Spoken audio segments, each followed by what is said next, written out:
Hello students, हमारे इस YouTube channel JSS mathematics पर आपका स्वागत है। आज हम पढ़ेंगे BSc third year mathematics group A का पेपर सेकंड। पेपर का नाम है आपका एलिमेंट्स ऑफ डिस्क्रीट मैथमेटिक्स या विविक्त गणित के तत्व। तो आज हम पढ़ेंगे इसमें डिसजंक्टिव नॉर्मल फॉर्म या वियोजनीय प्रसामान्य रूप। तो वियोजनीय प्रसामान्य रूप पढ़ने से पहले हम कुछ नोट देख लेते हैं। इसमें कुछ नियम हैं, उनका यूज़ होगा, तो उन्हें देख लेते हैं। पहले देखिए, पहला नियम है क्रम विनिमय नियम। यह आपने ग्रुप थ्योरी में पढ़ा होगा। अगर योग संक्रिया है तो a plus B equals B plus है, और गुणन संक्रिया है तो a dot B equal B dot है। ये हम पढ़ चुके हैं, ग्रुप थ्योरी में पढ़ा होगा आपने। फिर है आपका डिस्ट्रीब्यूटिव लॉ, वितरण नियम, या इसको कहेंगे हम बंटन नियम। तो अगर a plus B dot C है तो हो जाएगा a plus B dot A plus C, और a dot B plus C है तो a dot B plus A dot C. इसी तरह थर्ड लॉ है आपका लॉ ऑफ कॉम्प्लीमेंट्रिटी या समपूरकता नियम। तो इसमें देखिए आप, समपूरकता नियम इम्पोर्टेंट लॉ है यहाँ पे। a plus A dash equal 1 और a डॉट ए डैश 0, जहाँ पे जो a डैश है वो a का समपूरक अवयव कहलाता है या कॉम्प्लीमेंट एलिमेंट कहलाता है। फिर है अपना वर्ग सम नियम। तो देखिए, वर्ग सम नियम या आइडेम्पोटेंट लॉ, तो इसमें अगर a प्लस ए है, दो बार है तो उसको एक बार लिखना है हमें। a प्लस ए इक्वल ए, या इनटू में है तो a डॉट ए इक्वल ए। तो ये हो जाएगा आपका वर्ग सम नियम। फिर है एब्जॉर्प्शन लॉ या अवशोषण नियम। तो इसमें क्या होगा, a plus A dot B है तो उसको हम a लिख सकते हैं, या a dot A plus B है तो उसे भी हम a लिख सकते हैं। तो ये हो जाएगा आपका अवशोषण नियम। फिर आपका है डी मॉर्गन्स लॉ। ये इम्पोर्टेंट नियम है यहाँ पर कि a डॉट बी का डैश अगर है तो उसे हम a dash plus B dash लिख सकते हैं। इसी तरह इसका उल्टा, अगर a प्लस बी का डैश है तो a dash dot B dash लिख सकते हैं। तो ये हो जाएगा आपका डी मॉर्गन्स लॉ। नेक्स्ट है आपका जो है, अगर a प्लस 1 है, a प्लस 1 है तो उसको 1 लिख सकते हैं, और a डॉट 0 है तो उसे 0 लिख सकते हैं। तो ये नियम आप अच्छे से याद रखिएगा। इनका यूज़ होगा डिसजंक्टिव नॉर्मल फॉर्म या वियोजनीय प्रसामान्य रूप में हम समीकरण को बदलेंगे तो उसमें इन नियम का यूज़ होगा। देखिए, ये देखिए यहाँ पे जो वियोजनीय प्रसामान्य रूप है, ये 100% एक क्वेश्चन आपके आने की संभावना है। वियोजनीय प्रसामान्य रूप, और एक होता है संयोजनीय प्रसामान्य रूप। तो अगले लेक्चर में हम पढ़ेंगे संयोजनीय प्रसामान्य रूप। यहाँ पे हम पढ़ रहे हैं वियोजनीय प्रसामान्य रूप ज्ञात कीजिए। जो भी बुलियन फंक्शन है या बुलीय फलन है उसका हमें क्या ज्ञात करना है, वियोजनीय प्रसामान्य रूप। देखिए, थोड़ा सा ध्यान ये देना है यहाँ पे आपको कि यहाँ देखिए आप एफ एक्स वाई जेड, जो एफ है वो एक्स वाई जेड का फलन है, और इक्वल्स दे रखा है X Y dash Z plus X dash Z. तो यहाँ देखिए, हमें यहाँ देखना है वियोजनी का मतलब, यहाँ पे एक्स वाई जेड में है तो एक्स वाई जेड यहाँ तीनों फंक्शन है हमारे पास। यहाँ पे क्या है, ओनली एक्स डैश और जेड है, मतलब वाई नहीं है यहाँ पे। तो वाई को हमें यहाँ पे लाना है। यही हमारा क्या है, वियोजनीय प्रसामान्य रूप। तो देखिए हम क्या लिखेंगे, यहाँ पे हमारे पास एक्स वाई डैश जेड, और यहाँ पे एक्स डैश जेड, और यहाँ पे वाई नहीं तो उसको लिख सकते हैं अपन 1। इंटू में 1 करेंगे तो उसका कोई यहाँ पे परिवर्तन नहीं होगा। अब X Y dash Z plus X dash Z, और अभी हमने पढ़ा कि a plus A dash equal कितना होता है 1, तो y प्लस वाई डैश कितना लिख सकते हैं अपन, 1 लिख सकते हैं। तो इसलिए यहाँ पे क्या हो जाएगा, 1 के स्थान पे y प्लस वाई डैश। अब ये एक्स वाई डैश जेड ऐसा ही, यहाँ पे देखिए अंदर गुणा करेंगे, डिस्ट्रीब्यूटिव लॉ लगाएंगे या वितरण नियम इसे कहते हैं हम। तो X dash Z Y plus X dash Z Y dash, अंदर इंटू कर दिया, मतलब वितरण नियम लगाया यहाँ पे। अब देखिए एक्स वाई डैश जेड, यहाँ इसको अपन साइक्लिक रूप में लिखेंगे तो एक्स डैश वाई आएगा, फिर जेड आएगा। यहाँ पे भी एक्स डैश वाई डैश और जेड। तो ये आपका क्या हो जाएगा, अभिष्ट प्रसामान्य अभिष्ट वियोजनीय प्रसामान्य रूप। तो इस तरह से हम इसको सोल्व करते हैं। देखिए अगला क्वेश्चन है आपके पास,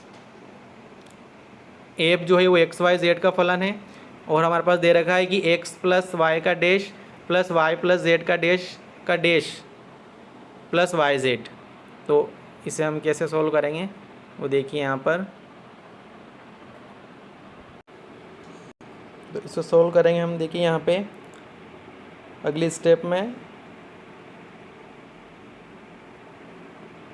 ये देखिए X plus Y dash plus, यहाँ पे हम लगाएंगे डी मॉर्गन्स लॉ। तो y प्लस जेड का डैश है तो उसको ले सकते हैं y dash dot Z dash, और इस पूरे का डैश तो ये लिख देंगे प्लस y इंटू जेड। अब यहाँ पे लगाएंगे हम अवशोषण नियम। क्या होता है अवशोषण नियम, देखिए x प्लस वाई डैश और यहाँ पे लगा है y dash plus Y dash Z dash, तो यहाँ पे लिख सकते हैं अपन ओनली y डैश। तो ये हो जाएगा x प्लस वाई डैश का डैश प्लस वाई जेड। कौन सा नियम लगा है यहाँ पे, अवशोषण नियम। तो अगली स्टेप में देखिए यहाँ पे हो जाएगा हमारे पास, यहाँ पे वापस से डी मॉर्गन्स लॉ लगाएंगे, एक्स प्लस वाई डैश का डैश तो X dash dot Y dash का डैश प्लस वाई जेड। हम जानते हैं कि ए डैश का डैश इक्वल ए हो जाएगा, तो यहाँ पे वाई डैश का डैश इक्वल वाई हो जाएगा, तो X dash Y plus Y Z. अब ये यहाँ पे सिंप्लीफाई हो गया। तो हम यहाँ पे हमारे पास जो फंक्शन है वो एक्स वाई जेड का है, तो यहाँ पे देखिए एक्स वाई है तो यहाँ पे जेड लाना है, और यहाँ पे वाई जेड है तो यहाँ पे एक्स लाना है। यही क्या कहलाएगा हमारा वियोजनीय प्रसामान्य रूप। तो यहाँ पे हम लिखेंगे एक्स डैश वाई और जेड नहीं है तो उसके स्थान पे 1 लिख देंगे।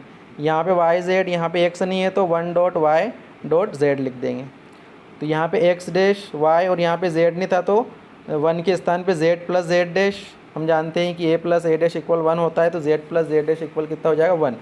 ऐसे ही यहाँ पे 1 इंटू वाई इंटू जेड है, तो यहाँ पे हमारे पास एक्स नहीं था तो एक्स प्लस एक्स डैश लिखेंगे 1 को और इंटू वाई जेड। अब यहाँ पे वितरण नियम लगाएंगे तो एक्स डैश अंदर गुणा कर देंगे, X dash Y Z plus X dash Y Z dash plus X Y Z यहाँ पे, और यहाँ पे एक्स डैश वाई जेड। ये हो जाएगा हमारा रिक्वायर्ड डिसजंक्टिव नॉर्मल फॉर्म या अभीष्ट वियोजनीय प्रसामान्य रूप।